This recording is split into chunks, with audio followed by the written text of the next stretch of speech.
Hello and welcome everybody as we're getting ready for game number 2, Golden Guardians Academy versus Team Liquid Academy. GGA find themselves up 1-0 in the series after a pretty dominant win in that game. The poke composition, they're doing some damage early on, but once they hit their engage windows, GGA did not let up and they kept putting the pedal to the metal. So Coco, I mean, if you're Team Liquid Academy, you just went 0-2 against Barrage.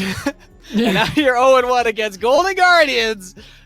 What does it take for the highest expected team to potentially take the whole thing to actually get a win in this tournament? Yeah, and it's something that it's even tougher because of how dominant these fights were for Golden Guardians Academy. The fact that not only is Yunbi doing the best Messiah Twisted Fate cosplay ever, where he's just ulting into the middle of the teams and then Zhonyaing right after and getting out alive, but also that Chime and Rosethorn have found their voices. Golden Guardians used to be a team that felt leaderless, but these guys, Chime, finding these flanks, getting through the vision control that Team Liquid was trying to create in their tempo states and these macro setups, has now fallen apart and is feeling in shambles here. So even though we have to give Golden Guardians as much credit as possible for finding this great upset, Team Liquid Academy played a composition that was still very difficult to play well and play effectively. It was very crucial for them to get a strong lead early,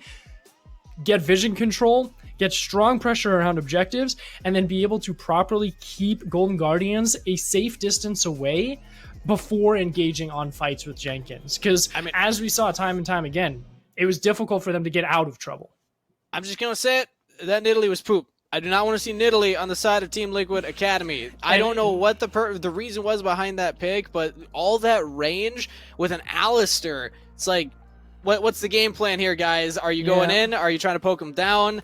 They had way too much poke and not a beefy enough front line to handle the engage. And that was the big one that really question marked me, because I know that Rosethorn likes that pick, oftentimes banned against them, but I don't think it's worth like counter picking it away if it doesn't match your team count. Yeah, like I agree with that. It's something that it's confusing because it doesn't have a lane to really invest in.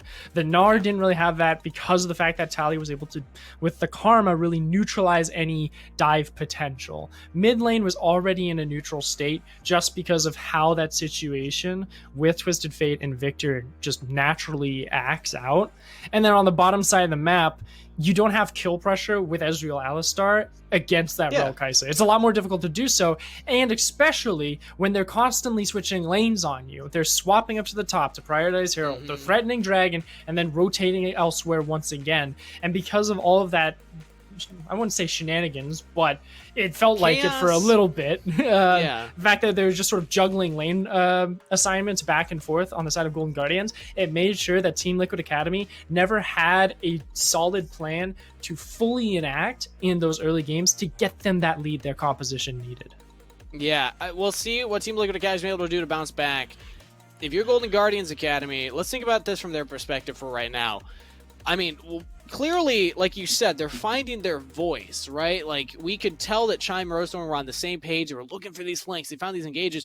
Prismo putting on one of his best carry performances that we've seen, and we've seen a lot of carry performances from this guy. Do not get me wrong there, but this was a very impressive one as well.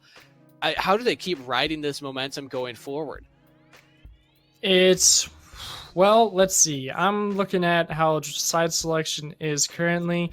TL selected blue side once again, so this is something that they can possibly look for the same sort of style in their draft. They can look for that Kai'Sa Rel once again if Team Liquid doesn't really make sure that they take that away and out of the options.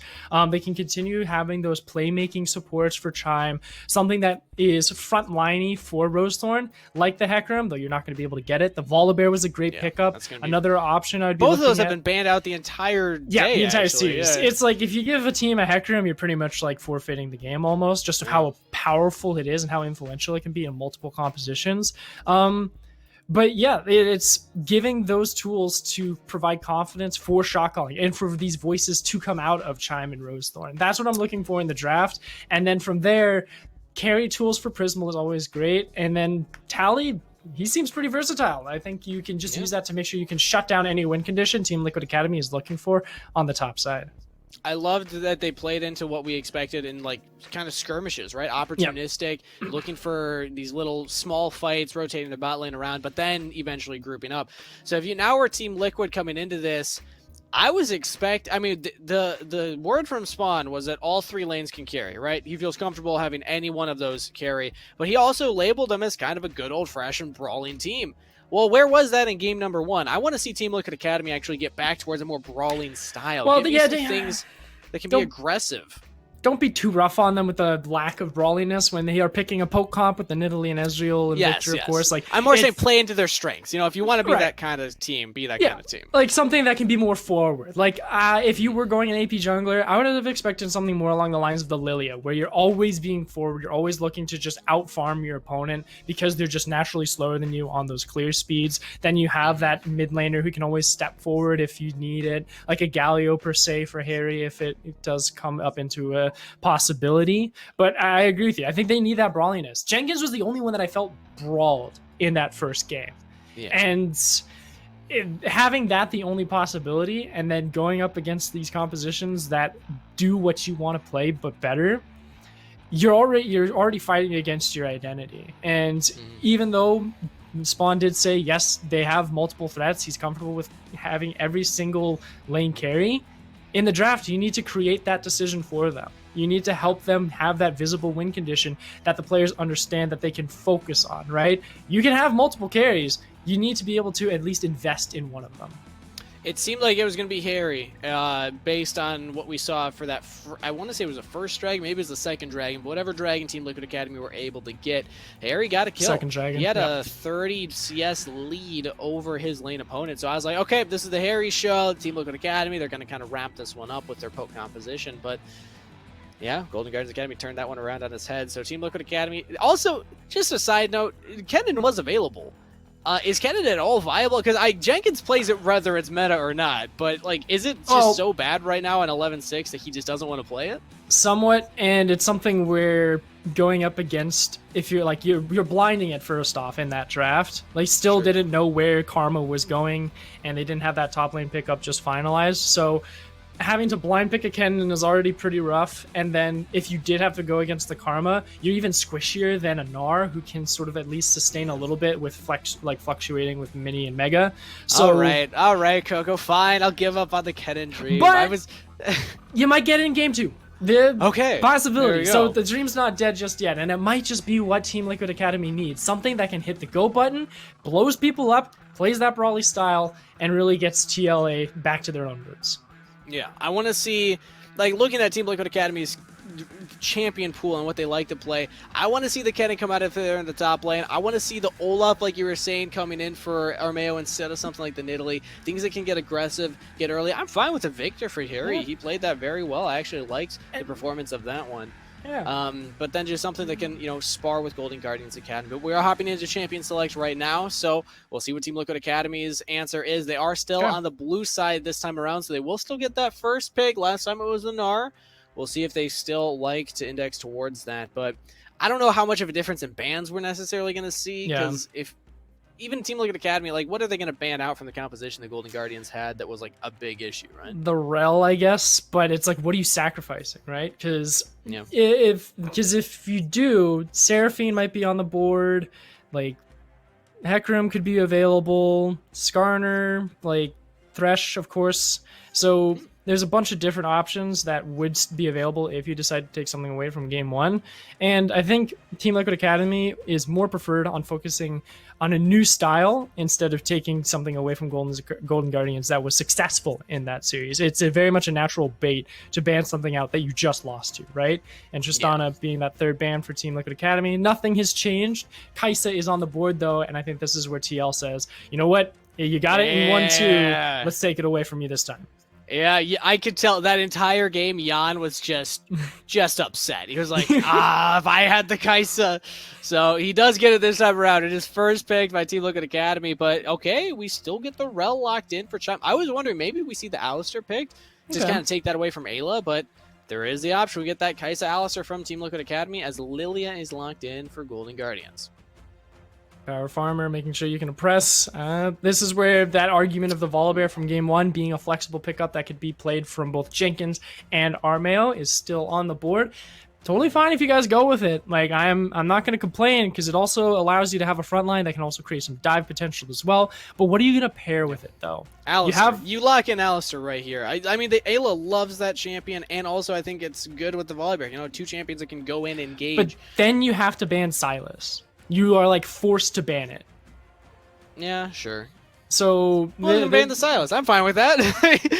These are the 2 champions that Team Liquid Academy's bot laners have been known for the entire year. So okay, I guess we're not getting it. They are still opting for the blind pick Gnar.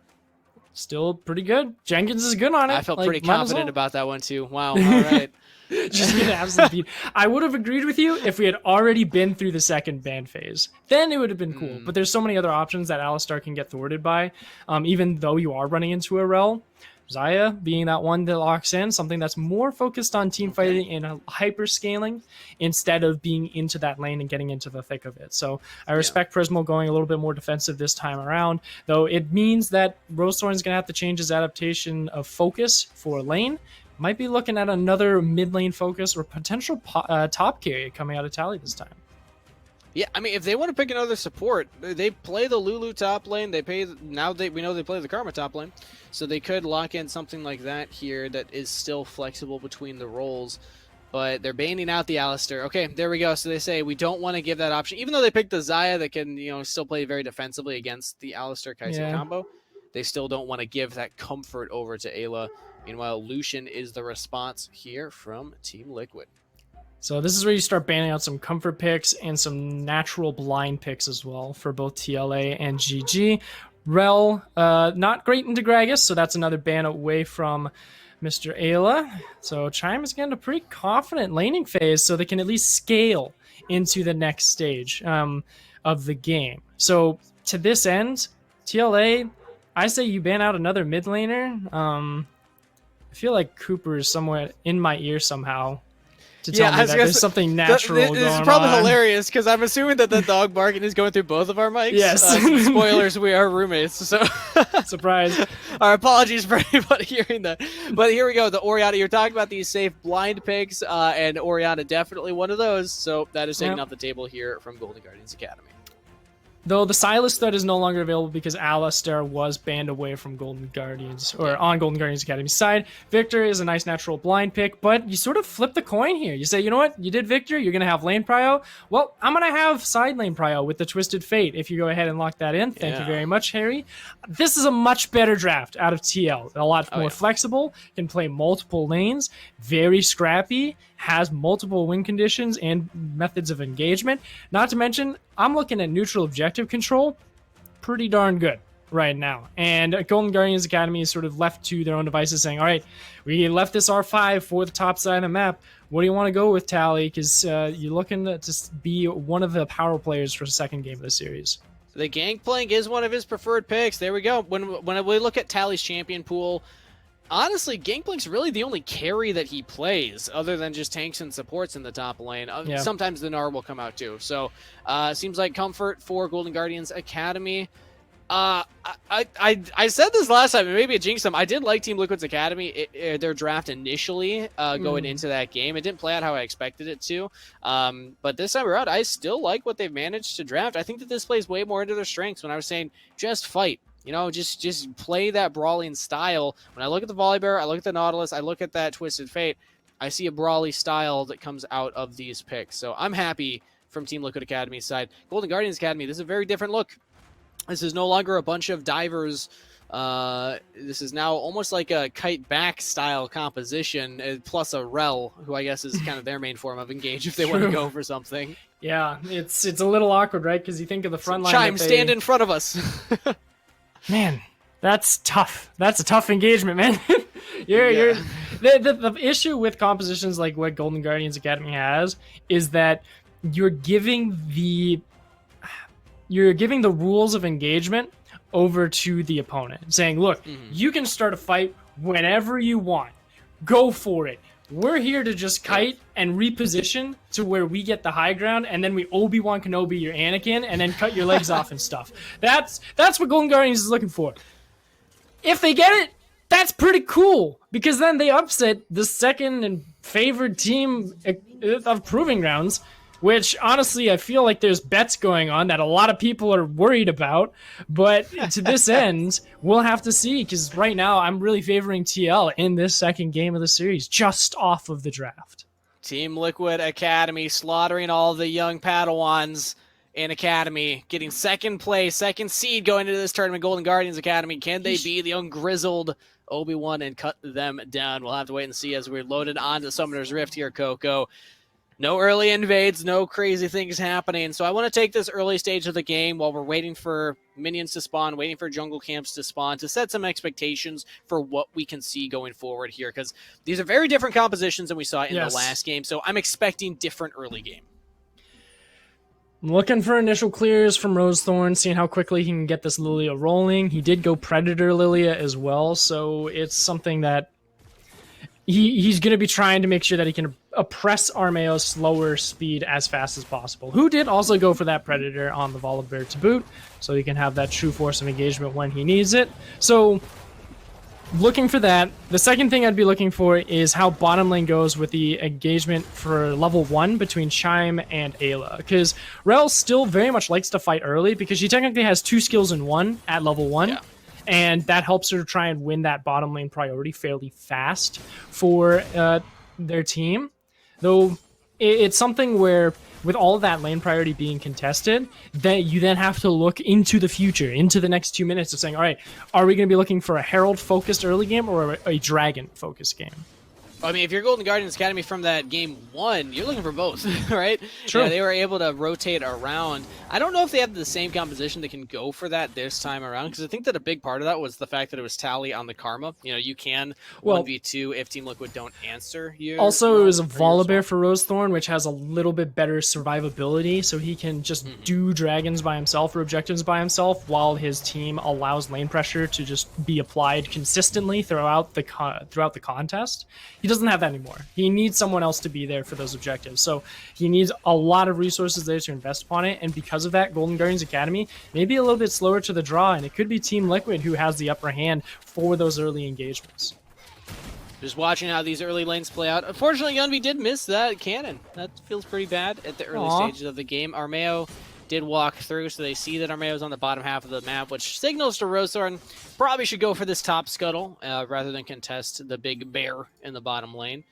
And we also see Harry roaming here. Is this going to be a dive? This would be an aggressive early dive, but they do spot it out on the ward, so Golden Guardians does Tally commit the TP, does Yunvi commit the TP, it's Yunvi coming in. There we go, they root actually under the turret. Oh no!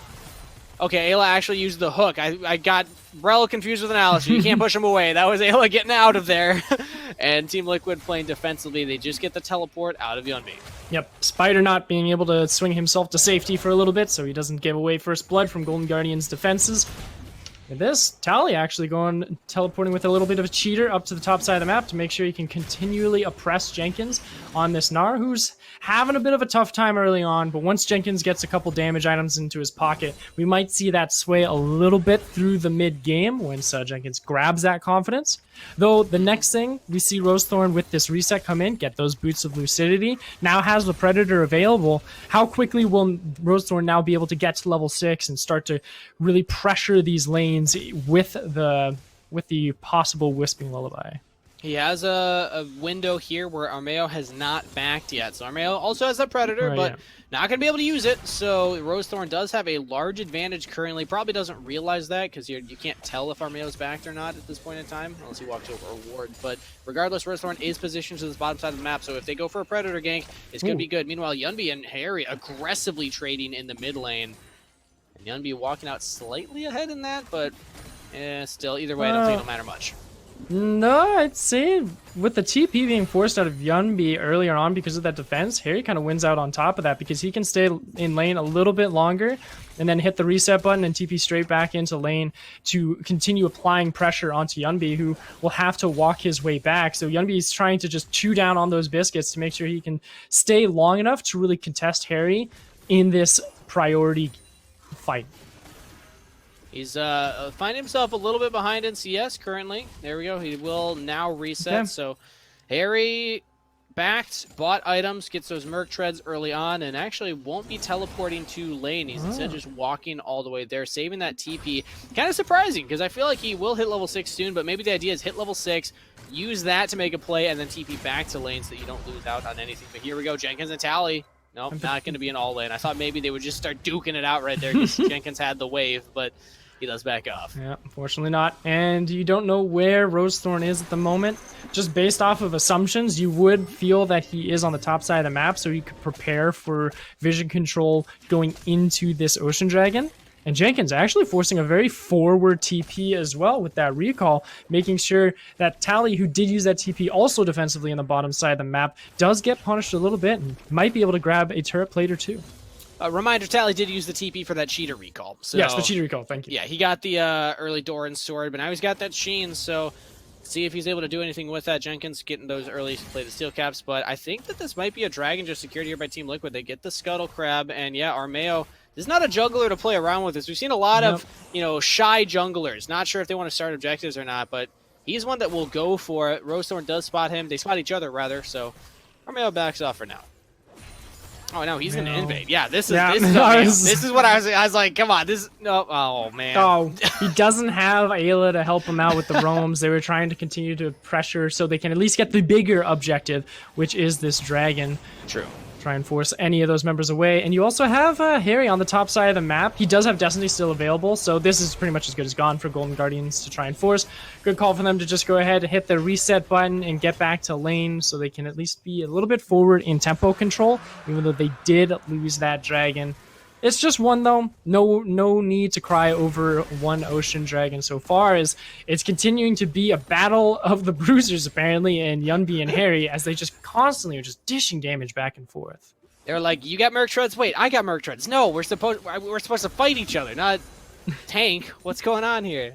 Is this the new the new beads build where instead of having the OP beads, you just get the Merc Treads instead? I hate the beads build. You see it on Garen sometimes, or like on Renekton top or Rengar top lanes. It's like they just constantly look for fights and then just regen in a bush. It's just, come on, man, don't cheese me like this. Right? Well, we do see the dragon was picked up there by Team Liquid Academy, so they secure the first objective of the game, and now they're rotating their jungler up to this Rift Herald, which is spawning here soon too. Yeah, it's a question of now how many resources will they decide to diverge onto this Herald. Tally's actually caught in a bad spot. Yeah, Armeo's right here. There we go. These locks it down. So much chain CC. He tries to flash away, but that's a Destiny in too. It looks like they're trying to give the kill to Harry, but either way, Jenkins will pick that up. Kill over to Team Liquid, and this should net them the Herald. That was just a disrespect from Tally trying to push into the river when he knew that that was the next objective in Team Liquid Academy's sights, to look for that Herald. And with that, getting over his life, relieving all that pressure for Team Liquid to go ahead and win on top of. Though Rosethorn could potentially smite steal this. With those resets coming in from Jenkins and Harry, this gives actually an ample opportunity for Rosethorn to win this over, and Armeo doesn't have the tools to fight this. Yunbi's here. They actually get the roam faster. Armeo's just running forward. I don't know what the plan was. I guess he just wanted the objective. Can he get away? He has to flash. He might get cheeky with it. Oh, he might look for it. Rosethorn, you gotta stay. Yep, stay. He doesn't have the ultimate, but he has flash, so we can flash into Armeo if Armeo goes for it. Okay, we're looking at the bot side, I guess, because Ayla's also getting caught out here. He's taking a lot of damage. There we go, level 6, but no! Prismal answers it. Chime gets the kill onto Ayla. Armeo did pick up that Rift Herald, and Rosethorn did not get the kill onto him, but bot lane is where the action was. Yeah, guerrilla tactics there from Golden Guardians Academy, trying to find multiple opportunities to open up this game a little bit more for them. And with that, while all of that was happening, Armeo was still able to get that Shelly pickup. So Rift Herald is in TLA's back pocket. They just need to find an opportunity to actually apply it. Because at this moment, it's still difficult to do so. There's not a lot of lanes to actually look for to try and get that Herald online and get things rolling. But maybe Ayla roaming around mid lane could give them that possibility. I love it when teams get the Herald when they have the TF and they just wait for the TF ult to come back up, right? You know, you go for the play, you try and catch somebody who's pushed a little too far forward, and then you go for the Rift Herald drop afterwards. So it's not necessarily like, oh, what's the optimal lane to put this in? It's what's the available lane to put this in? Sure. I think it's something where the optimal lane is still the most available lane, right? In this argument, it's not different in other cases it can be. So looking at this top side of the map, this is not only the most available lane at the moment, it seems like the most optimal to suppress Tally's gameplay. Yeah, they're just going to go straight for the dive. There we go, Volley Bear ulting in. Tally's in a lot of trouble under the turret, but he does have Rosethorn there to play bodyguards. The Team Liquid Academy don't actually commit to the dive. They can't get the kill onto Tally. Playing with those oranges just a little too tanky. But look at this. Ooh. Chime might be caught out here. He doesn't realize that Ayla's right behind him, but does he have the backup from his team? Gold card's in. Okay, yeah, he's got to jump to safety. Okay. Yeah, I wouldn't want to try and pressure anymore for Golden Guardians Academy as Rosethorn was fairly low on that Lilia, but they're able to thwart another tower dive away from Team Liquid Academy's attempts. And because of that available possibility to open up this map a little bit more and give Jenkins some room to control these side lanes is now neutralized once more. Tally gets to sit underneath his turret, continue to farm happily and scale up on this gangplank, and TL has to look for the second option to try and open up this map. You can't look to bot lane. Prismal and Chime have been doing well tempering that situation. Mid lane is starting to have a little bit more trouble now that Yunbi has got that lost chapter and is starting to really take control of wave management. So maybe you just have to prepare once again for that top side of the map, but Dragon's up in 30 seconds, and that's the objective you need to contest for. Yeah, you can also use that old bait and switch, drop it in another lane just to pull Golden Guardian's attention over while you then go for the Dragon. They can try and stack this up. It's not going to be a Cloud or an Ocean Soul this time around, so that means either Mountain or Infernal. I think that either one really suits Team Liquid in their own way, right?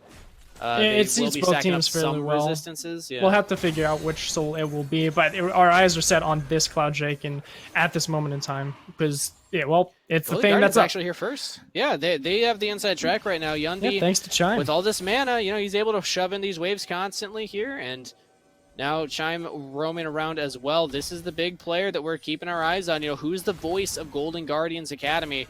It seems to me like it's the support that's in every single lane, like every 2 minutes. He's just like on rotation. Like, hey guys, let's go here. Hey guys, let's check out over here. Oh, what's over there? It's like a dog. I would compare him more of like the guy in the D&D group who just literally searches everything and just annoys the DM. It's like, can what's I make an in investigation the box? check? Yeah. Can I make a passive perception check? constant checks, and the DM just gets so annoyed because he has to describe literally everything. But we have to describe how just describing yourself right now, Coco. Be careful. I think Chime and I would be great D&D players, but we have to look at this Dragon now. Dragon started up right now. Golden Guardians Academy. They could look to go and contest it, but they just don't see the window, I guess, that they want. Even with Tally having ultimate available, they don't pull the trigger. So second Dragon over to Team Liquid Academy. They're slowly stacking these up, and it will be the Mountain Soul. That 2 dragons already. They're going to be on Soul Point in the next 5 minutes if Golden Guardians doesn't find any opportunities to really get themselves back into this game. They're just passengers at the moment. Sure, the gold isn't really too far out just yet, but the map state is starting to fall out of control here, and we need to see Chime and Rosethorn win some of it back. Yes, you have the wave and sort of farm victory, and it's a small victory at that for Rosethorn on this Lilia. Though, at this point, plates are gone. You look at how many turret plates have been taken away from TL, and that's where a lot of their lead has accrued. We've got two were gone on bottom. One, I don't even think they got one in mid lane, but it was also 3 away back into Jenkins' pockets. And that's where you're seeing some discrepancy. Thank you, observers, for bringing this up, because we don't get any cool macro stats from that T1 got. But it shows the level discrepancy and that gold. And this is where, if you get Jenkins out of this side lane and into these objective fights, it's going to start to be very persuading on how TL can take this game over. And this is despite the fact that Tally went for that Trader recall, tried to, scale up with an early advantage potentially over the Gnar. Eventually, the Gangplank will still come online. He hasn't hit that mythic item yet, but because of that, you got to be a little afraid of Jenkins and the current power that he carries, not just when you're grouping up for the team fights, but also even in this solo lane. We've seen Team Liquid Academy willing to send multiple members topside to try and dive Tally. They haven't succeeded yet, but doesn't mean that it's not on their radar here. Jenkins might just take this turret on his own. Just trying to get the demolished procs and walk away. Said, all right, I'm coming back when the cooldown's done. I'm taking this turret. Well, he can actually do more damage as the mini-Gnar, so he could potentially take this turret down here. Tally's backing. Just off of the attack speed focus, but Rift Herald is available. TP is actually not up for Tally. Yeah, I think this is as good as it's gone. All right, That's Jenkins a gets free first turret break. over to the side. I guess Tally was not feeling safe, thinking, okay, that's a wave shoving in.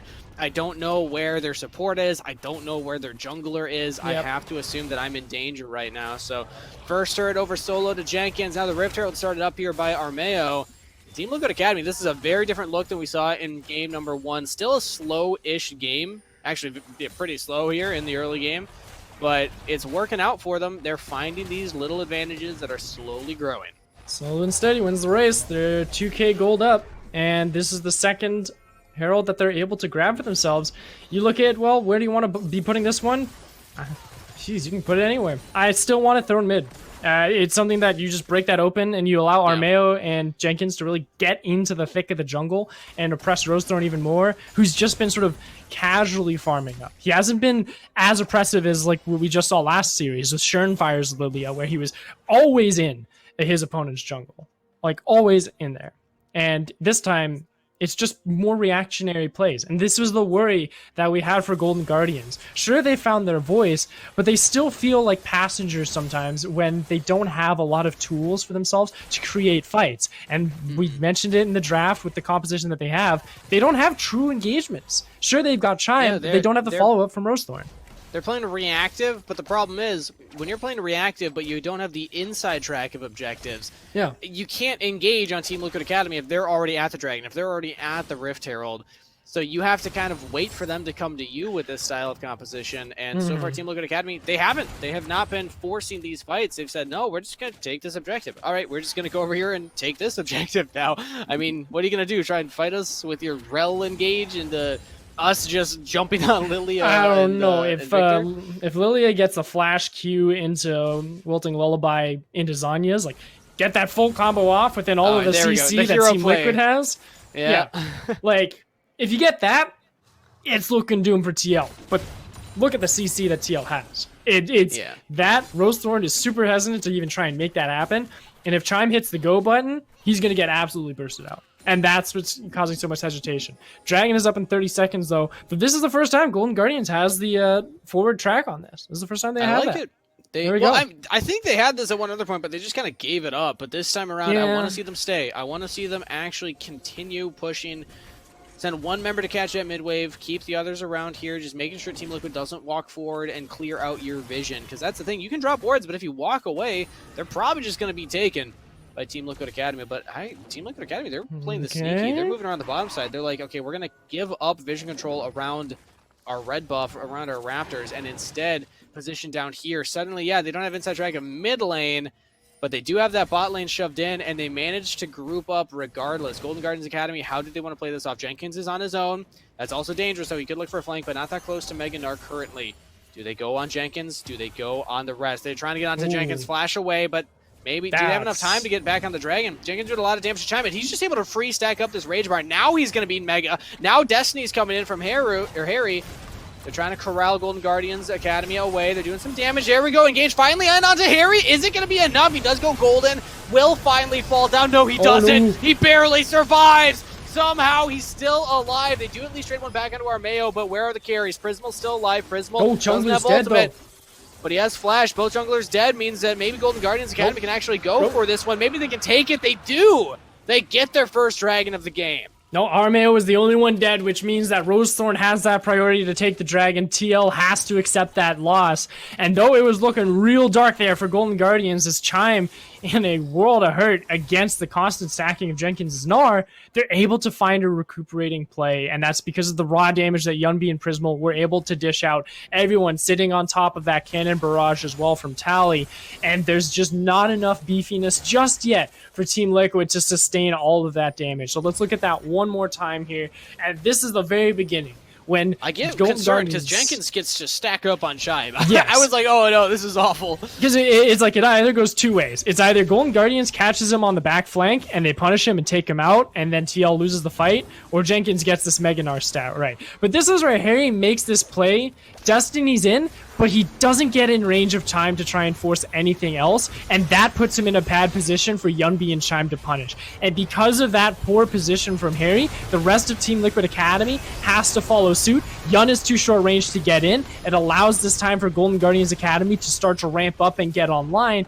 and from one single mistake, from that slight hiccup from Harry and the short-range composition that TL has to try and close that gap, it gives that Golden Guardians composition enough time to reposition properly and win the fight for themselves. And there we go. You got the Rose Thorn jumping in there with the Zonia's play that you were looking for too. So Golden Guardians Academy finally finding something going in their favor. They're still down in gold. They're still down in dragons and turrets. Everything that matters on Summoner's Rift, but not down in the fight that's in their heart, everybody. They still are showing up here and trying to bring it to Team Liquid. What? That hurt. That was some Disney level pain right there. Hey man, sometimes you gotta be wholesome, all right? Sometimes the cash brings out the best in all of us. But here we go. Golden Guard. I'll bring us back into the game. How about that, Gogo? Golden Guardians Academy trying to rotate around the map yet again. They still haven't open this mid turret, but neither has Team Liquid Academy. So whoever gets this mid turret first really opens up a lot of options for them to rotate around the map and make further plays happen. Yeah, and I know we're all sort of setting our eyes to the top side of the map. That's just because Tally and Jenkins are looking for blood at the moment. Rosethorn and Chime are there to back up Tally on that siege, but look who's sort of sitting in that mid lane, that one place that we actually want to see this map open up a little bit more. It's Prismal, casually farming on this Xayah, who does have that Kraken Slayer, is looking for the Lord Dominic's Regard second, so he can tear through this front line of Team Liquid Academy even quicker. And to this contestation of what this river fight is for, of how Chime and Rosethorn is trying to force Armeo and Ayla away, it's to get that vision line, to make sure that there's no flanks from these frontline players of Team Liquid Academy to get onto the siege that they're trying to prepare for this mid lane, as Yunbi is sitting on this bottom side, seeing if he can take anything away from the diverted eyes of TL. It's just a farm battle currently, everybody. Team Liquid Academy seems like they, for the time being right now, are not interested in starting fights, and they are the composition, keep in mind, that wants to start these fights. Whereas Golden Guardians Academy still playing on the back foot, just trying to put farm into their carries, get Prismal, get Yunbi into these big item power spikes. Once Yunbi gets this Rabadon's Death Cap, which I'm assuming that needlessly will turn into, and then also the Prismal getting towards that Lord Dominic's Regards, they will start to shred through Armeo, shred through Ayla, so the frontline engage of Team Liquid looking a little less, unkillable as a threat. And honestly, you're fine if Golden Guardians doing that, because Team Liquid Academy, they're the ones that need to keep pressuring this gold lead and make things happen. You get a little bit more sustainability. I believe you pointed out the Moonstone out of Rosethorn. So that's just to see if they can extend the fights longer to allow repositioning to happen when these fights do come into fruition. I was wrong. It was not the Rabadons. It is, of course, the Seraph's Embrace. Shame on me for forgetting that needlessly builds into it. I'm not a mid lane player. You mixed up a hat for a stick, even though the hat is made of 2 sticks. I totally understand.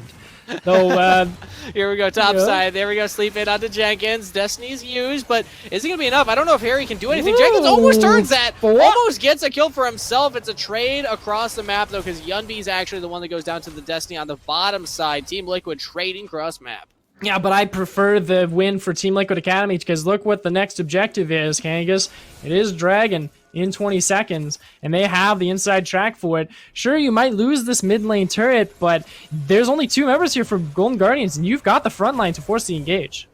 Team Liquid Academy, they want both. They want to stop the mid siege, keep that turret, and go for the dragon. Mostly because the dragon hasn't quite spawned yet. So might be asking a lot there. Yeah, Yunbi has teleport also, so keep in mind, in 8 seconds when he spawns, he could teleport in if Golden Guardians want to fight. They don't have Lord Doms yet, but Seraph's completed, Moonstone completed. Might be in trouble. Maybe they go for a fight here, as Armeo on that Blast Cone, teleport coming in here from Jenkins. So Golden Guardians Academy once again find themselves potentially in a team fight scenario. Can they clutch it out again? Dragon started by Team Liquid Academy. Golden Guardians walking forward. They're going to spot this out. They're going to see that it's almost out. It's very low on health. There we go. Ultimate comes in from Gangplank and engage from Jenkins out of 2 members, and they just get blown up. Rosethorn's out of the fight. Can Prismal carry this one? He's doing some damage. He does actually take down Jenkins. Prismal, the Xayah, unchecked in this fight. Now Jan in a lot of trouble for himself. Yunbi takes down that kill. They don't get the dragon, but Golden Guardians do clean up 2 crucial picks at the end of that fight. And you told it, Kangas, even though it looked like Team Liquid's fight to lose, Prismal, unchecked and unchallenged, being able to find those crucial kills to stop the onslaught that was Team Liquid Academy's engagement.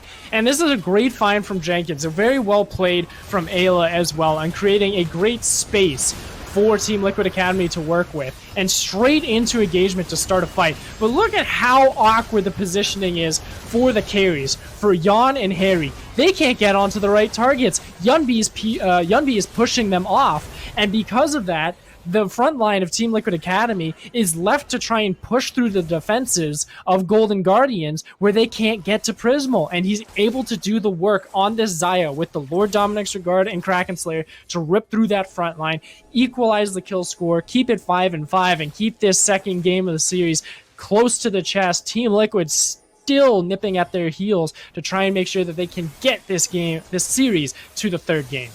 Everyone dove the Xayah with Cleanse and Ultimate available. They forgot about Yunbi, and now both are threats here. Yunbi and Prismal picking up kills there, both with 2 in their pockets. And there we go. That's Lord Dominic's completed onto Prismal. Chime, much more confident now. Like, hey, get out of here, Yayla.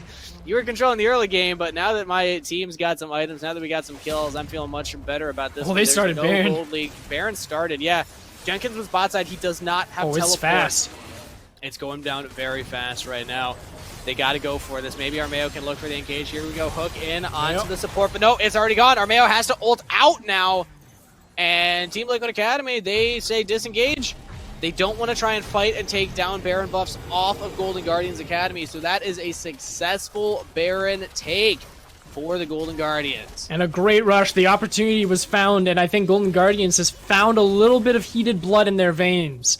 As with that victory over Dragon, they found some more voice in them. They're saying, look, we need to try and get Team Liquid Academy, punish them off of their reset times. We've got a fast Baron. Let's try and go for it. They are able to make that call, make it work, and get all 5 members out of there with the power play online. So now the next question is, how do they apply this power play? You can't really challenge the side lanes too well because of how oppressive Jenkins still is on this Gnar, and it's really difficult to do that with Harry's Twisted Fate as well. So now we're sort of coming down to a little bit of a base race, but thankfully Tally's there to sort of thwart that option. Yeah, there's a Cannon Barrage trying to thin the wave. And Coco, I just want to remind you and remind everybody watching right now, Team Liquid Academy came into this. Some people were saying the best team, probably the lowest you ever would have put them is like 3rd place. Most people had them in the top 2. And they lost 0-2 to Barrage. Now they find themselves down a Baron and actually losing some gold here against Golden Guardians, potentially going 0-2 against them as well. Golden Guardians here with the siege onto the turret. Prismal, they don't have the most range themselves, and they are taking some damage here, so they got to respect that from Team Liquid Academy. Back off. They don't get that turret just yet, and I think they might have spent a little too much of their health bars to look for much more, but still, they find themselves in a pretty winnable game right now. I mean, true. They could get revenge for that 2-0 that Team Liquid Academy gave them in the Arena of Legends tournament that happened at the end of last month. And that was the last time that we saw a lot of these Academy teams compete against each other, especially ones that we hadn't seen in any of the Tier 1 tournaments. It didn't look like Golden Guardians Academy had this in them, but they are showing us that they do, and they're showing us that they are an Academy team to be feared here in the Proving Grounds.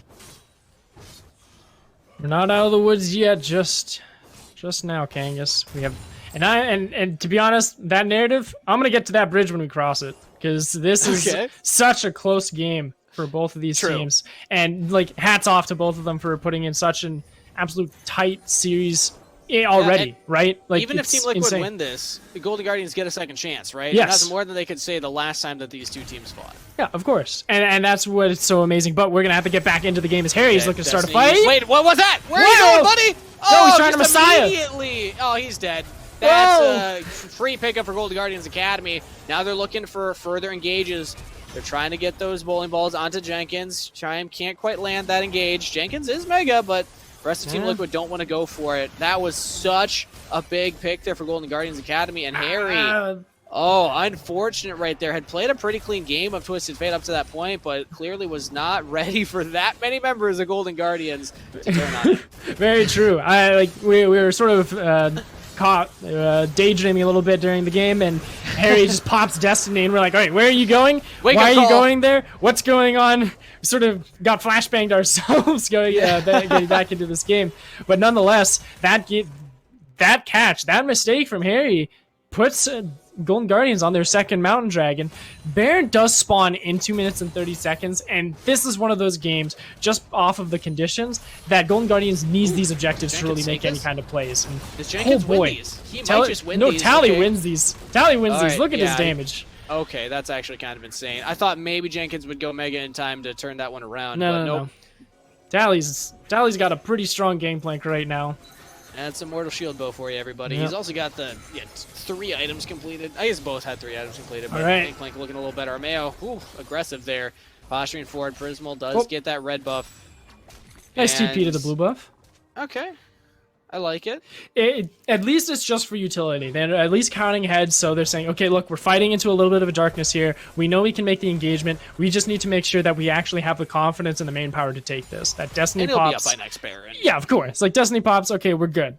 It's going to reset for this Baron, as you mentioned. So for this point, it's fighting over these sidewave managements for both Tally and Harry, respectively, to try and get control over. Right now, it's in Team Liquid's favor, so some members of Golden Guardians will have to address those side lanes to prepare for this Baron, which will be coming up in 90 seconds. Vision control being set here by Golden Guardians Academy, getting it down very early right now. Team Liquid Academy, though, they did get all of their jungle camps. So at least they can say that there's nothing for Golden Guardians to steal away from them. But they will have to approach now through a very dark jungle with no control wards of their own placed down, no regular wards of their own either. But they're playing around the bottom side of the map, actually, trying to get this wave pushed out for Jenkins here. Yep. Get some management. Let's see. Might be running into a little bit of an awkward pinch in mid lane here. The Golden Guardians just trying to play for the lane instead of for the jungle vision because they want to make sure that they have the inside track on this Baron. Like we saw just moments before, they do have the damage to tear down this Baron Nashor fairly quickly, but Team Liquid set their sights on the bottom lane, seeing if they can break it open. They really want this. They're just straight diving the turret. That's a Gangplank with Immortal Shield Bow. You can't actually burst him down that fast. They take a lot of chunk right there. And now the re-engage comes in from Golden Guardians Academy. I think the Team Liquid, this was their last-ditch effort. Can they survive it now? Oh, so much damage there onto the frontliners. Already goes down. Goodness. Jenkins, Ayla, just trying to buy time for the rest of his team to retreat.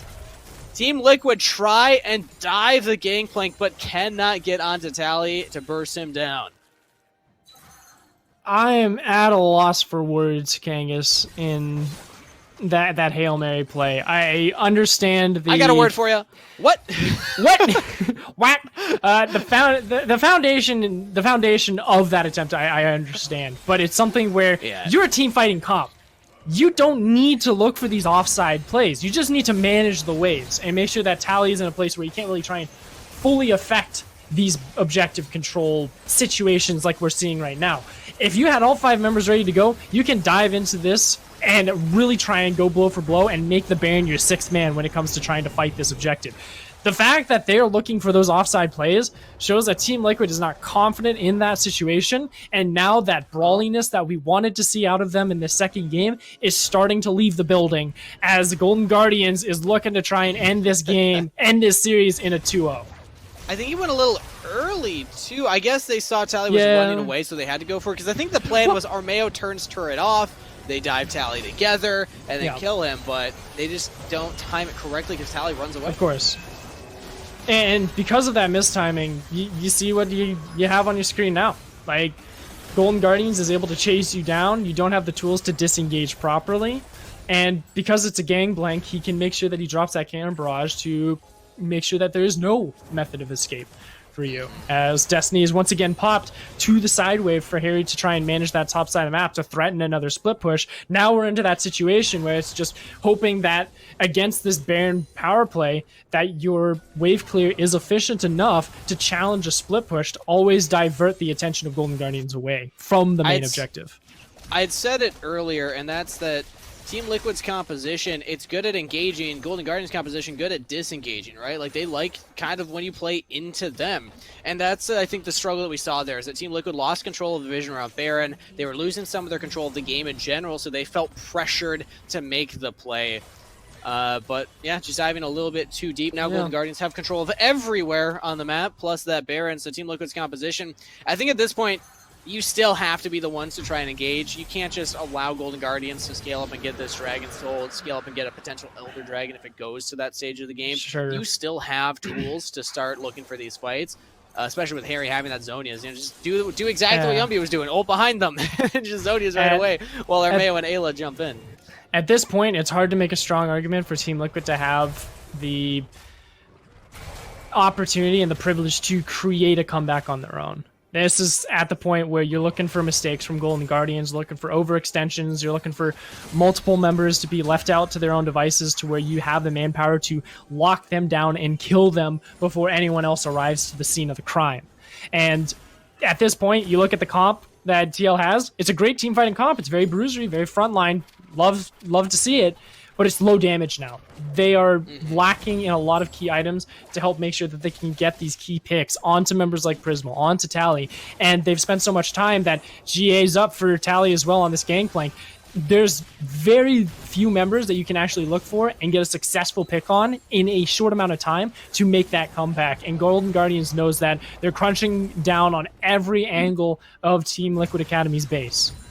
I hate to put pressure onto one player, but you gotta look at Jan. You gotta look at this Kai'Sa to provide that damage. 4 items on the Kai'Sa, still farming up, still trying to get CS, and 50 up over Prismal. It's really gonna come down to, can Jan just assassinate Yunbi or Rosethorn in the middle of one of these fights, get behind the engaged options of the Chime, get away from Rosethorn's CC that he's going to provide too, and also dodge around Gangplank Barrels. There's a lot to think about, basically. Yes. But I'm still putting pressure on Jan as the really key player to watch here for Team Liquid Academy. But Golden Guardians Academy, they want to end this game. They're pushing in here. They will take that inhibitor turret. Do they look for the engage now? Ayla's taking a lot of damage. Prismal's just running him down. Prismal takes him down, almost falls in response. Oh. There's Jan jumping in. That's what I was looking for, but oh no. With the golden, Prismal does stay alive. Destiny behind. Prismal should go down here, Just but Harry can't get him. Finally, they do. Armeo is actually the one that gets it, but Yunbi's still alive. Yunbi is still also a damage threat, and Jan is already 2 chunked. Maybe Armeo can do something about that, but no. The AD carry goes down. Harry, Armeo, Jenkins, all of them running for their lives right now as Golden Guardians still have 4 members alive. They break that bottom inhibitor, and they will win the team fight. And with a forced hand out of Team Liquid Academy, they try and get onto the key members of Prismal and Yunbi. They're able to find Prismal, but it took every single piece of Team Liquid to try and get that kill. And it comes out with a 4 for 4 end game with the players, but it's a 1-for-1 trade in favor of Golden Guardians taking that inhibitor. And you could see it almost bright as day in that fight, that Team Liquid just does not have the damage to close out these fights. They cannot look for 5v5s anymore because Golden Guardians just has the capability to just tear them apart. Like you said, it takes everything to kill Prismal, and Yunbi's, these fights are just beautiful for him. He's like, nobody's focusing me, nobody's looking at the victor, you just keep doing the damage, and yeah, that's exactly what happens. And a great stopwatch from Prismal as well to attract Jan into the middle of Golden Guardians Academy and the rest of the team to try and follow suit to get that pick. And to that end, you can't really do much as TLA because you saw the hand being forced. Ayla had to try and find a pick, and right when he got into the thick of it, right when he got into the jaws of GG, it was game over for him. And it was just trying to see if TLA could make anything out of it. So to this end, GG gets to reset.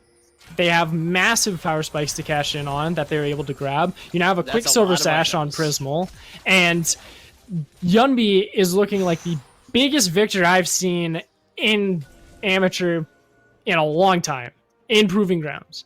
He's looking big.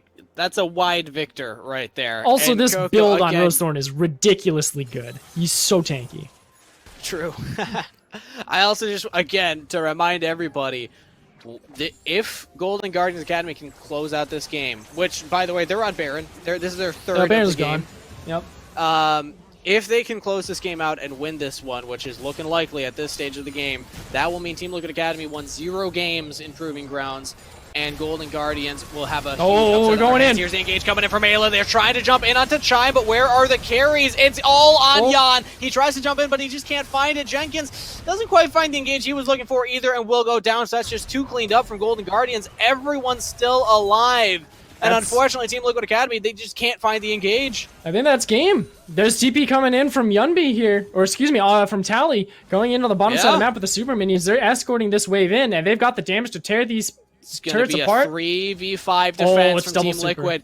They only have Armeo's ultimate. Can they mount the miracle of all miracle defenses right here, right now, and stop Golden Guardians from making them go 0-4 in Proving Grounds? They're looking for the engage. They're using their turrets if they can, but Golden Guardians still just charge forward. Armeo's already down. Make it 2 as Harry falls. Jan has to run back to the fountain. And that's the Nexus being focused by Golden Guardians. They'll pad their stats a little bit more. They will get their revenge, and they will move on through the losers bracket. GG Golden Guardians Academy. Whoo!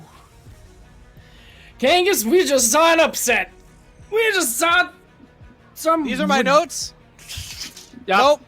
Nope. I'm ripping them up. Team Liquid Academy. These are my notes. 0-4. Golden Guardians notes. take them down. Wow, what a night of games. That was a series right there. That's just the only thing that I have in my mind is a single question for whoever we're getting for the interview. So when is Golden Guardians Academy making their LCS debut? Because that was a different Golden Guardians that I have not seen in a long time. And my goodness, this is just... these replays don't do Golden Guardians the actual favor that they need to show that they were behind in this game. TL Academy was giving them a slow bleed death of out macroing them, getting onto neutral objectives first, never giving Golden Guardians the time of day to try and challenge for any fights, and then all of this off of different misplays and miscommunications of Team Liquid Academy's game states. Like, the first one I can come to mind is that Jenkins flank into a poor Destiny port from TL Harry, and that forced a choke point that GG was able to win off. And then off of that, it was constant mistake after mistake from Team Liquid that GG was constantly able to find, punish, consequence into these Barons, into these opportunity plays, into this win. And into what Prismal and Yunbi and Chime, all of the members of GGA, were able to find. And it's nothing but hats off to Golden Guardians for creating such an immaculate play from something that we didn't even know was in these players for Proving Grounds. That, what, like you said, a different look from Golden Guardians Academy than what we were expecting going into this one, but a good look regardless. Team Liquid Academy also just struggling to find their footing here in the postseason, if you want to call it that, kind of, for Academy right now. They had a very good run through the actual Academy series. They won the Arena of Legends tournament that happened leading up to this fairly easily, but in this tournament, they have been struggling, and Golden Guardians Academy took full advantage of that. I believe that we do have the interview prepared, presented by Verizon, so if production wants to bring in our player that we are interviewing after that game. Chime, what a performance, man. Can you hear us? Are you good? Yeah, I can. Yeah. All right, awesome. 2-0 over Team Liquid after they 2-0'd you in the Arena of Legends. How's that feel, man? That's got to be some sweet revenge. Yeah, it definitely feels good. I mean, yeah, just, I guess we play better than the losers bracket. I don't know. Fair assessment. And I have you brought that up because you do find yourself in the losers bracket and taking 9th place in the Academy Spring Split. This is such a big difference, right, from what we saw at the beginning of the year to up to right now. So if you could kind of summarize, what's it been like for Golden Guardians to see your team grow and improve at this rate and actually take out a series against Team Liquid Academy, who got 2nd place at the end of the Academy Split? Yeah, I mean, like, we definitely struggled in Academy. I think it was pretty clear. Like, we did not do well, especially on stage. And, like, I think we started at a lower bar than a lot of other teams, which was a bit rough. But, like, we've been learning a lot of concepts. And, like, now with, like, obviously we had some change up in coaching. But I think we've been improving a lot as a team. And, like, yeah, it's felt really good to show that on stage.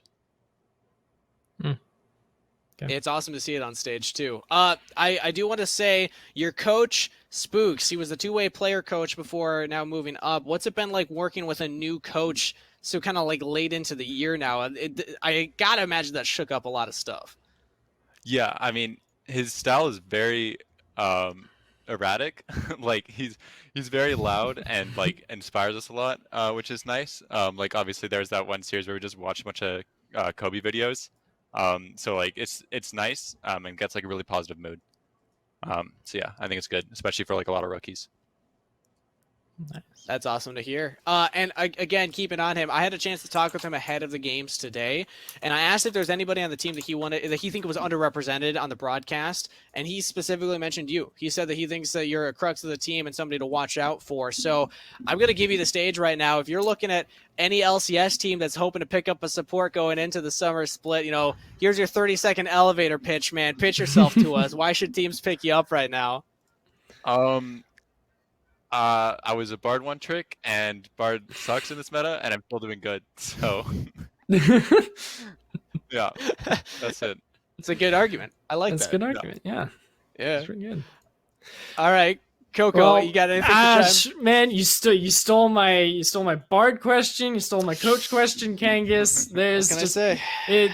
he's just given. There's just upsets all across the board tonight, it seems. But nonetheless, I guess the one question remains: you're still in Proving Grounds going forward, and even though it is through the losers bracket, Chime, who are you looking at next to really take on? Well, we play no work, if I'm correct, right? Next. You're still figuring out who actually loses that series, Oh, Noah okay. or Barrage. So.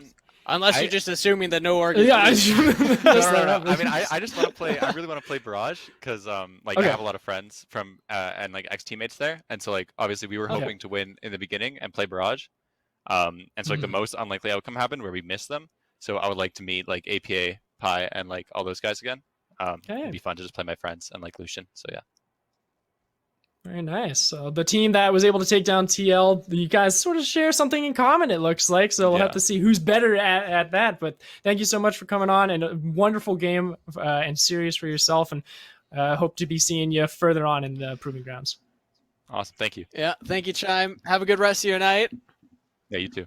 And yeah, what a performance from Golden Guardians Academy. I love to see that, man. The upsets just keep coming in Proving Grounds. The narratives keep delivering because none of the narratives we thought were going in here are actually true. Well, everything seems to be thrown out the window, and it really does feel like anybody can take a game against anybody. Yeah, and it's something that at least I was kind of 50-50 on the day. Expected the no org or the Zeus gaming game versus C9 Academy to go to 3 games with that upset, and good call on that. But the upset out of here really takes the cake of the day. This is something that I don't think a lot of people expected to happen and came out of the blue for a lot of people, and it messes up a lot of the brackets going forward in a very surprising way. And I think that's what we need to be looking at going forward through the rest of the week. This is just day 1 of week 2, and we're already seeing some crazy shit. So let's do a little bit of a recap of what else is in store for us tonight. And let's get an updated graphic here just to see. Cloud9 Academy got pushed to the limit by Zeus, aka Toilet Paper Cats, for anybody following along on social media. So unfortunately, they will be eating McDonald's tonight. But I think that they'll have a run through the lower bracket. They're looking pretty strong. But Cloud9 also looking like one of the strongest teams.